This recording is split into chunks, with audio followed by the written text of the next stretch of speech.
আর কত? এই চুরিটা তখন ছাড়া দরকার, এটা কি ছাড়া যায় না? টিভির নাকি ডায়াবেটিস হয়েছে, চিন্তা করেন চেয়ারম্যান সাহেব। এটা অনেকবার শুনছি, এখন তুই চুপ থাক।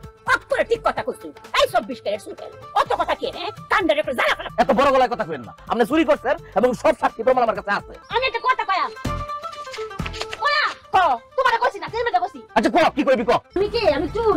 বইতে যে লেখা আছে বুচরের মায়ের বড় গলা, এটা যদি আমার মা বড় গলা করে কথা না বলে, তা আমার বইয়ের যে লেখাগুলো মিথ্যা হয়ে যেত না। চেয়ারম্যান সাহেব খালি দেখছি না, আমি শুনতাছি, তুই চুপ থাক। এখন মনে কর আমি বিচার আচার ছেড়ে দিলাম, বিচার আচার করতাম না, তখন আমি সুদা পুলিশে দিলাম, তখন অবস্থাটা কি বুঝ, জেলে বচ্চা মরবি। আপনারা যে পুলিশে দেয়, আপনারা কি করবেন এই চিন্তা করুন। মহিলা পুলিশ ছাড়া আমরা যে দল লাইন ফিডাই লাইন, আমরা যদি এখন গিয়া তানাত বাপনের নামে নানি নির্যাতনের মামলা করি। দেখছেন চেয়ারম্যান সাহেব কি কয়?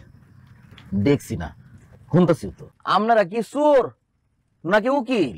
চেয়ারম্যান সাহেব, অঙ্কার যে জমানা ফোর্সে চোররা কিছু জ্ঞান বুদ্ধি রাখর লাগে। এটা চুরি কইরা ভবিষ্যৎ কোনোদিন ভালো হয় না। এই চুরিতে কিচ্ছু হইব না জীবনে। চোরের বাড়ি দালান উঠে না, তাই তো? কখনোই দালান ওঠে না, আর জীবনে উঠতেও না। আমাদের তিনতলা বাড়ি। কি কর?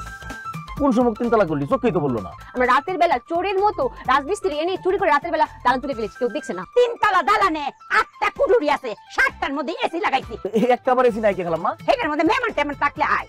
বই পুস্তকে লেখা আছে না যে চোরের বাড়িতে দালান উঠে না, উঠতো না তখন যখন জামানা ভালো লোকের হাতে ছিল, সৎ লোকের হাতে ছিল। এখন জামানা চলে এসে চোরের হাতে। বাটপারদের যত চোরি হতে পারবেন, যত বাটপার হতে পারবেন, যত অসৎ হতে পারবেন, টাকা বাড়িতে দালান বেশি, তার টাকা বেশি। ওই পথ ছেড়ে দিয়ে আমরা পদে চলে আসেন। দেখছেন চেয়ারম্যান সাহেব? আচ্ছা দেখ, জি এগুলো ছেড়ে দে। মাথার মধ্যে দুইটা বাড়ি দিয়ে দেই। ওরে পুটলি, বাড়ি দিতা না আপনার চামচা? হ্যাঁ, আপনার বাড়ি কিতা? টিনের বাড়ি। তার বাড়ি কিতা? দালান উঠেছে।